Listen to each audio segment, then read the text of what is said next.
ദീനിനെ അതിൻ്റെ യഥാർത്ഥ രൂപങ്ങൾ സ്വഭാവങ്ങൾ ജനങ്ങൾക്ക് പറഞ്ഞ് മനസ്സിലാക്കി കൊടുത്താൽ തന്നെ ജനങ്ങളത് ഉൾക്കൊള്ളുന്നവരാവില്ല.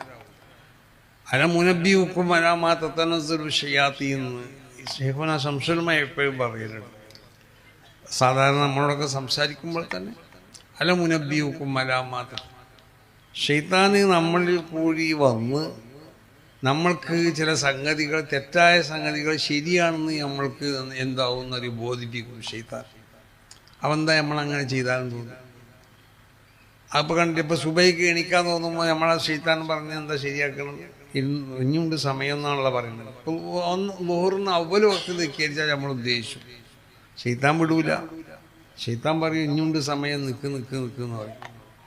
അങ്ങനെ അസറിൻ്റെ സമയമാകുമ്പോൾ ചിലപ്പോൾ ഖളാവുന്ന് പേടിയുള്ളവനാണെങ്കിൽ ഓനെന്താക്കുമെന്നറിയോ, നിസ്കരിച്ചാൽ സാധ്യത ഉണ്ട് അവൻ ശൈത്താൻ്റെ ആ പിടുത്തത്തിൽ നിന്ന് അവൻ ചിലപ്പോൾ രക്ഷപ്പെടും. എന്നാൽ ചില ആളുകളെ ശൈത്താൻ പിന്നെയും പിടിച്ചുകൊണ്ട് നിൽക്കും, ഇതിനോട് ഓരക്കാലത്ത് കിട്ടിയാൽ പോലെ, എന്നാലും അതാകുന്ന് പറയുന്നതെന്ന്. അതതിൻ്റെ അർത്ഥം. അപ്പം നമ്മളും വിചാരിച്ചു ഓരക്കാലത്ത് കിട്ടിയാൽ ഇങ്ങനെ എങ്ങനെയെങ്കിലും ഇങ്ങനെ നീട്ടിക്കൊണ്ടേ ഓരക്കാലത്ത് കിട്ടിയാൽ അതാകുന്ന് പറയാമല്ലോ. നവറക്കാലത്ത് അങ്ങനെയൊക്കെ ഇരിക്കുന്ന കുറേ ആളുകളുണ്ടാവും. വേറെ ചില ആളുകളെ ശൈത്താൻ ചെയ്യൽ എന്താണെന്ന് ചോദിച്ചാൽ, ഏതായാലും ഇടൊപ്പം സമയം എങ്ങനെയായി, ഇനിയിപ്പോൾ എൻ്റെ ഭാര്യനോടൊക്കെ പറഞ്ഞില്ലേ, ഉറങ്ങുമ്പോൾ ഉച്ചക്കൊന്ന് ഉറങ്ങുമ്പോൾ എന്നെ കറക്റ്റിന് ഇങ്ങനെ നിസ്കരിക്കാൻ 4 റക്അത്ത് നിസ്കരിക്കാൻ സമയം ഉണ്ടാകുമ്പോൾ വിളിക്കണം എന്നൊക്കെ പറഞ്ഞിരിക്കണമല്ലോ. പക്ഷേ അവൾ വിളിച്ചപ്പോൾ നമുക്ക് അവളോട് ദേഷ്യമായിരിക്കും, ഒരു ചവിട്ടൊക്കെ ചിലപ്പോൾ കൊടുത്തു തരും ആ സമയത്ത് വിളിക്കും. അങ്ങനെ ഏതായാലും പറഞ്ഞതിൻ്റെ അടിസ്ഥാനത്തിൽ ഏതായാലും ഇപ്പോൾ അസറിൻ്റെ വക്തിലെത്തി. ഞങ്ങൾക്ക് അങ്ങാടിയിലെത്തുമ്പോൾ അസറും ലോറൂടിയാണ്ട് ഒന്നായിട്ട് കയറിക്കാന്ന് പറയും. അവിടെ എത്തുമ്പോൾ നമുക്ക് കയറിക്കാൻ കഴിയൂല, ശൈത്താൻ കൂടും. അപ്പം നമ്മൾ മീനിൻ്റെ കൊട്ടൻ്റെ അടുത്തൊക്കെ ഒന്ന് പോയി. അപ്പം ഏതായാലും ഇനിയിപ്പോൾ ഇങ്ങനെ പോകാം, ഇനി മഗ്‌രിബിക്ക് എല്ലാം കൂടി ആക്കാമെന്ന് വിചാരിച്ചു. മഗ്‌രിബിക്ക് കഴിയൂല.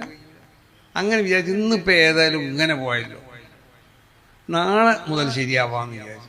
ഈ നാളെ എന്ന് പറയുന്നത് എല്ലാ ദിവസവും ഇങ്ങനെ നാളെ ഉണ്ടായിക്കൊണ്ടിരിക്കുകയാണ്. അപ്പം മരണം വരെ ഉണ്ടല്ലോ, ഇത് ശരിക്കും ചെയ്യാൻ നമ്മൾ അനുവദിക്കൂല. അതാണ് അലമുനബിയുക്കും അലാമാത്തനസ്സലു ഷയാത്തി. ശൈത്താൻ ഫലം നിൽക്കും നമ്മളെ കൂടെ വന്നുകൊണ്ട് നമ്മളിൽ ഇറങ്ങി വന്ന് നമ്മൾ ചെയ്യണ ഏത് തമ്മാടിത്തരങ്ങളും അത് ശരിയാണെന്ന് തോന്നിപ്പിക്കുക. അപ്പോൾ യഥാർത്ഥ ഉപദേശങ്ങൾ പൂർണ്ണമായി സ്വീകരിക്കാൻ ജനങ്ങൾ അവരെ വളരെ പ്രയാസമായിരിക്കും. അതുകൊണ്ടാണ് റസൂൽ പറഞ്ഞത് തൂബാലിൽ ഖുറബാ. ആ ഉണ്ടായിത്തീർന്ന മോശമായ അവസ്ഥകൾ അല്ലദീന യുസ്രിഫൂന ഹാദദ്ദീൻ ബഅദ ഫസാദിഹി, അതാണ് ഖുറബാ എന്ന് പറഞ്ഞാൽ. ഈ ദീനിക്ക് തകരാറ് സംഭവിച്ചതിന് ശേഷം ആ ദീനിനെ ശരിപ്പെടുത്താൻ വേണ്ടി ശ്രമിക്കുന്നവർ, അത് അവർക്കാണ് എല്ലാ നിലക്കുള്ള സന്തോഷവും വിജയവും ഒക്കെ എന്ന് പറയാൻ കാരണം അത് വലിയ പ്രയാസമായിരിക്കും. മൻ തമസ്സക ബിസുന്നത്തി ഇന്ന ഫസാദി ഉമ്മത്തി ഫലഹു അജ്റു മിഅത്തി ശഹീദ് എന്ന് പറയാൻ കാരണം അതുകൊണ്ടാണ്. അത് നബി സല്ലല്ലാഹു അലൈഹി വസല്ലം തങ്ങളുടെ ആ വിശുദ്ധമാവുന്നതായ ആ ദീനിൻ്റെ സ്വഭാവങ്ങൾ കൊണ്ട് പിടിച്ചിക്കുക എന്നുള്ളത് വളരെ പ്രയാസമായി. അങ്ങനെ അത് പിടിച്ചിക്കാൻ പറ്റാത്ത കാലഘട്ടത്തിൽ അതുകൊണ്ട് പിടിച്ചു നിന്നാൽ ഫലഹു അജ്റു മിഅത്തി ശഹീദ്, 100 ശഹീദിൻ്റെ കൂലി ഉണ്ടാവും. അപ്പം നമ്മുടെ നാടുകളിലൊക്കെ എന്ന് പറഞ്ഞാൽ ഖൈർ ഇവിടുന്ന് ഇല്ലാതെയായിപ്പോയി. ലാ യസാലുന്നാസു ഫീ ഖൈർ, ജനങ്ങൾ ഖൈറിലാവും എപ്പോഴും. മാ തഫാദൽ, അവർ ബഹുമാനിക്കപ്പെടേണ്ടവരെ ബഹുമാനിക്കണം, ആദരിക്കേണ്ടവരെ ആദരിക്കണം, അവരെ നിർദ്ദേശങ്ങൾ സ്വീകരിക്കണം, അവരെ ഉപദേശങ്ങൾ സ്വീകരിക്കണം. ഇപ്പം സംഘടനയാണെങ്കിലും അങ്ങനെ തന്നെ ഓരോ സംഘടനകളും ആ സംഘടനയുടെ മേൽഘടകത്തിനോട് വഴിപ്പെട്ടുകൊണ്ട് ജീവിക്കണം. അപ്പോഴതില്ലാത്തൊരവസ്ഥ വന്നു കഴിഞ്ഞാൽ അത് ആ ഖൈർ അവിടുന്ന് നഷ്ടപ്പെട്ടു പോകും. ഇതാണ് റസൂൽ ഈ പറഞ്ഞ വാക്കിൻ്റെ അർത്ഥം. പഴയ കാലത്ത് നാട്ടിൽ നമ്മളിപ്പോൾ അങ്ങനെയല്ലേ, വാപ്പാർ പറഞ്ഞത് കേൾക്കും, വാപ്പൻ്റെ വാപ്പ പറഞ്ഞാൽ കേൾക്കും, ഉസ്താദ് പറഞ്ഞത് കേൾക്കും, ഉസ്താദിൻ്റെ ഉസ്താദ് പറഞ്ഞാലും കേൾക്കും, ഉസ്താദിനെ ബഹുമാനിക്കും, ഉസ്താദിനൊക്കെ ബഹുമാനിക്കും. ഇന്നിപ്പോൾ കുട്ടികളെ പിന്നെ മാനസികാവസ്ഥ അങ്ങനെയല്ല. ഇതെൻ്റെ ഉസ്താദാണെന്ന് പറയുമ്പോൾ എന്താ പറയല്, അയാൾ എൻ്റെ മുമ്പ് ജനിച്ചുകൊണ്ടല്ലേ, ഞാനാണ് അയാളെ മുമ്പ് ജനിച്ചിരിക്കുന്നുണ്ടെങ്കിൽ അയാളെ ഉസ്താദ് ഞാനാവുന്ന. അപ്പോൾ ഉസ്താദ് എന്നുള്ളവർക്ക് മൂപ്പരെ ബഹുമാനിക്കാൻ തയ്യാറല്ല. കാരണം അയാൾ ആദ്യം ജനിച്ചു പോയതാണ് എൻ്റെ ഉസ്താദായത്, ഞാൻ അതിന് മുമ്പ് ജനിച്ചിരിക്കുകയാണെങ്കിൽ ഞാൻ ഇയാളെ ഉസ്താദോ. ബാപ്പാനോടും അങ്ങനെ തന്നെ. അത് ബാപ്പാൻ്റെ വാപ്പ അയാൾ ആദ്യം ഉണ്ടാക്കിയതുകൊണ്ടല്ലേ, എന്നെ ഉണ്ടാക്കിയിരിക്കുകയാണെങ്കിൽ ഞാൻ ബാപ്പാനുണ്ടാക്കുമല്ലോ എന്നാണ് ഇപ്പം കുട്ടികൾ പറഞ്ഞത്. സംഗതി ശരിയാണ്. ഓൻ ആദ്യം ജനിച്ചിക്കാണെങ്കിൽ ഓൻ വാപ്പയായി മാറും, മകനുമായിട്ടും മാറും. അപ്പം ഈ മര്യാദകളൊക്കെ ജ്യേഷ്ഠനെ ബഹുമാനിക്കണം, വാപ്പ ജ്യേഷ്ഠൻ്റെ പ്രായമുള്ളവരെ ബഹുമാനിക്കണം. ദീനിയാവുന്ന സംഘടനകളാണെങ്കിൽ ആ സംഘടനകളെ ബഹുമാനിക്കണം. അത് ഈ സംഘടനകളിലൊക്കെ അടിസ്ഥാനം ഏതാണോ ആ സംഘടനകൾക്ക് അതിൻ്റെ മേൽഘടകം ഏതാണോ അതിനെ ബഹുമാനിക്കണം. ഇതൊക്കെ റസൂൽ പറഞ്ഞത് അവർ ഈ പരസ്പരം ഈ പറയണ ബഹുമാനാദരവിനെ പൂർണ്ണമായും കൊണ്ട് അനുസരിക്കുന്ന ജീവിതകാലത്തോളം അത് ഖൈറുലായി. നേരെ മറിച്ച് ഫൈന്തസാവവും എല്ലാവരും സമന്മാരാണെന്നുള്ള ഒരു ധാരണ വന്നു കഴിഞ്ഞാൽ യഹ്ലിക്കൂൻ, അത് നാശത്തിൻ്റെ തുടക്കമായി. അപ്പം അതാണ്, ഞാനും ഓനൊക്കെ കണക്ക് തന്നെയാണ്, ഞാനും അയാളൊക്കെ കണക്ക് തന്നെയാണ്. ഈ ഒരു ധാരണ നമ്മളിൽ വന്നു കഴിഞ്ഞാൽ യഹ്ലിക്കൂൻ, അത് അവരുടെ നാശത്തിൻ്റെ തുടക്കമായി. ഇതാണ് മഹാനാവുന്ന ഉമർ ബിൻ ഖത്താബ് തങ്ങൾ പറഞ്ഞു, തൂഷിക്കുൽ ഖുറാ അൻ തഖരിബ, എല്ലാ പ്രദേശങ്ങളും നാശപ്പെടാൻ അതിൻ്റെ കാലം അടുത്തായിട്ടുണ്ട്. നാശങ്ങളായിരിക്കും ഓരോ പ്രദേശങ്ങൾക്കും സംഭവിക്കാം. എത്തരത്തിൽ വയ്യ ആമിറ, ആ പ്രദേശങ്ങളിലൊക്കെ ആ പ്രദേശം നാശപ്പെടാതിരിക്കാനുള്ള പ്രവർത്തനങ്ങൾ അവിടെ നടന്നുകൊണ്ടിരിക്കുന്നുണ്ട്. ഇപ്പം നമ്മളെ ഈ കാലഘട്ടത്തിൽ നമുക്ക് വയന്ന് നടക്കുന്നുണ്ട്. പള്ളിയിലാണെങ്കിൽ 5 വക്തുൽ ഉസ്താദിൻ്റെ പ്രസംഗം ഉണ്ടാവും, എല്ലാ ദിവസവും രാത്രി വയലുകളുണ്ടാവും. പഴയകാലത്ത് ഇങ്ങനെയൊന്നും ഇല്ലല്ലോ. പഴയകാലത്ത് റമദാനിക്കൊരു വയലുണ്ടാവും, അല്ലെങ്കിൽ എന്തെങ്കിലും പള്ളിയെടുക്കാനോ മദ്രസ ഉണ്ടാക്കാനൊക്കെ ഒരു വയലുണ്ടാവുള്ളൂ. ഇനി വെള്ളിയാഴ്ച ജുമാൻ്റെ ശേഷം ഉസ്താദ് പ്രസംഗിക്കുന്ന പ്രസംഗം ഉണ്ടാവും. എന്നങ്ങനല്ല, അതാണ് വയ്യ ആമിറത്തുന്നു. അവിടെ ദീനിയാവുന്ന സംരംഭങ്ങൾ ഉണ്ടാവാൻ ആവശ്യമാവുന്ന പ്രവർത്തനങ്ങളൊക്കെ നടക്കുന്നുണ്ട്. കണ്ട പഴയ കാലത്തുള്ളതിനേക്കാൾ ദീനിയായ സംഘടനകൾ നമുക്കുണ്ട്, സാംസ്കാരികമായ സംഘടനകളുണ്ട്. ഇതൊക്കെ ഉണ്ടെങ്കിലും നാശപ്പെടാൻ അതടുത്താവും. എപ്പോഴറിയോ, ഇതാ അല ഫുജാറുഹ അബ്റാറഹ, നാട്ടിലുള്ള തമ്മാടികൾ നാട്ടിലുള്ള നല്ല ആളുകളെക്കാൾ അവരെന്തായിക്കാൾ ആധിപത്യം അവർക്കായിത്തീരും. തമ്മാടികൾക്ക് ആധിപത്യമാവുക. നമ്മളെ പ്രസ്ഥാനങ്ങൾക്കാണെങ്കിലും നമ്മളെ സംഘടനകൾക്കാണെങ്കിലും നമ്മുടെ സ്ഥാപനങ്ങൾക്കാണെങ്കിലും നേതൃത്വം നൽകുന്നവർ അത് തമ്മാടികളായി മാറി. എന്നിട്ട് നല്ലതായ ആളുകളെ അടിച്ചമർത്തുക. ഇങ്ങനത്തെ ഒരു അവസ്ഥ ഉണ്ടായിത്തീർന്നാൽ അവിടെ നന്മയാണെന്ന് മനസ്സിലാക്കുന്ന പല കാര്യങ്ങൾ നടന്നുകൊണ്ടിരിക്കും, എന്നാലും നാശമായിരിക്കും ഉണ്ടാവുക. അതാണ് റസൂലുള്ളാഹി സ്വല്ലല്ലാഹു അലൈഹി വസല്ലം തങ്ങൾ അതിൻ്റെ അടിസ്ഥാനം പറഞ്ഞു. മനുഷ്യർ പരസ്പരം ബഹുമാനിക്കേണ്ടവരെ ബഹുമാനിക്കേണ്ട സാധനങ്ങളെ ബഹുമാനിക്കാതെയും ബഹുമാനിക്കപ്പെടേണ്ട സംഘടനകളെ ബഹുമാനിക്കപ്പെടാതെയൊക്കെ ജീവിച്ചു കഴിഞ്ഞാൽ അവർക്ക് പിന്നെ ആ ബഹുമാനിക്കണ കാലത്തോളം അവർക്ക് ഗുണമുണ്ടാവും.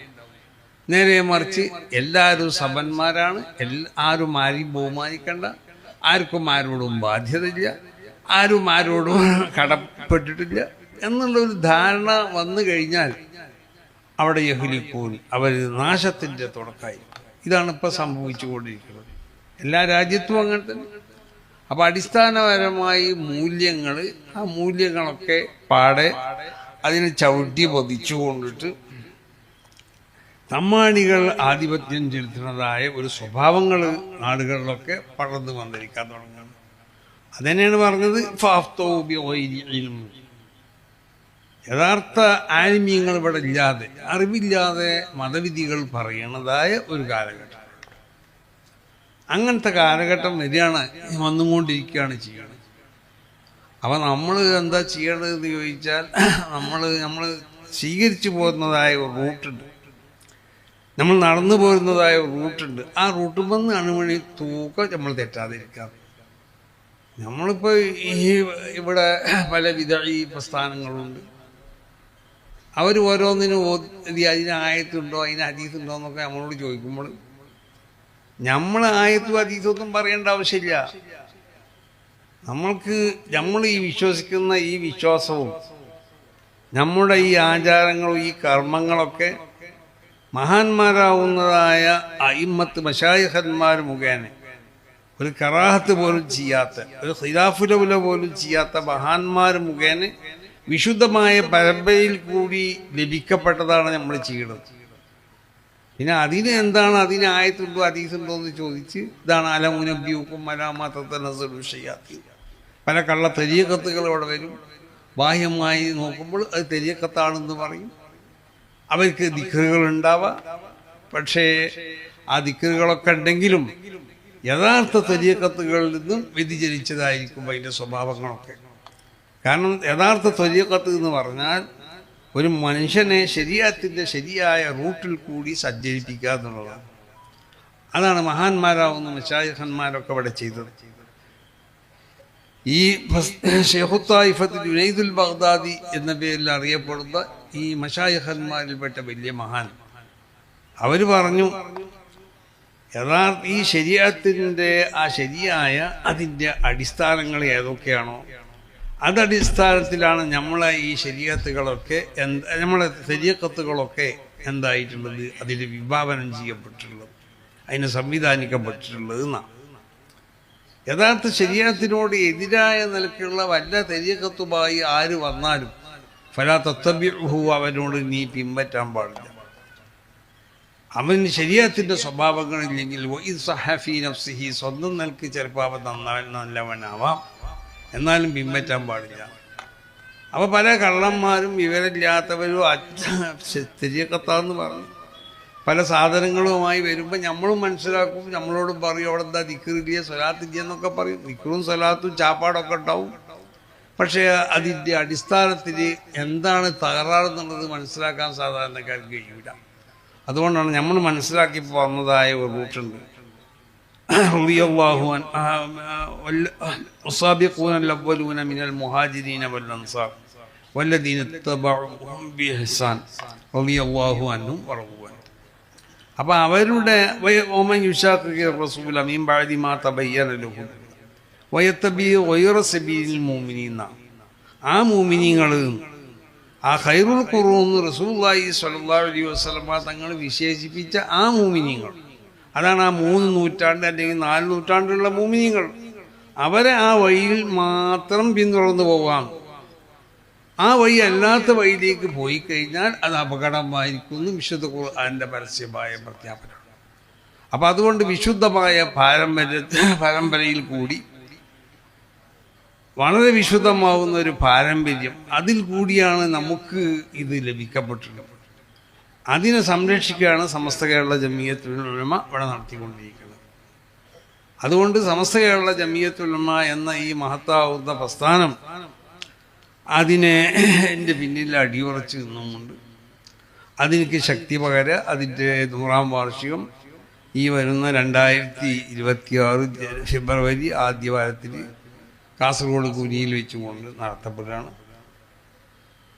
അതിന് മുമ്പായിട്ട് വലിയ വിശാലമായ സ്ഥലത്ത് 30,000 ആളുകളിലധികം പങ്കെടുക്കുന്ന ക്യാമ്പുകളുണ്ടാവും.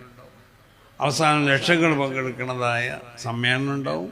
വിദേശത്തുള്ള പണ്ഡിതന്മാർ, നമ്മുടെ നാട്ടിലുള്ള പണ്ഡിതന്മാർ എല്ലാവരും സംബന്ധിക്കണം. മറ്റ് പ്രമുഖരാവുന്നതായ വ്യക്തികൾ, മന്ത്രിമാർ, പിന്നെ തുടങ്ങിയ രാഷ്ട്രീയ നേതാക്കന്മാരൊക്കെ പങ്കെടുക്കുന്നതായ ഒരു വലിയൊരു സമ്മേളനമായി. അപ്പോൾ ആ സമ്മേളനത്തിൻ്റെ പ്രമേയം, അതിൻ്റെ പ്രമേയ പ്രഭാഷകനാണ് ബഹുമാനപ്പെട്ട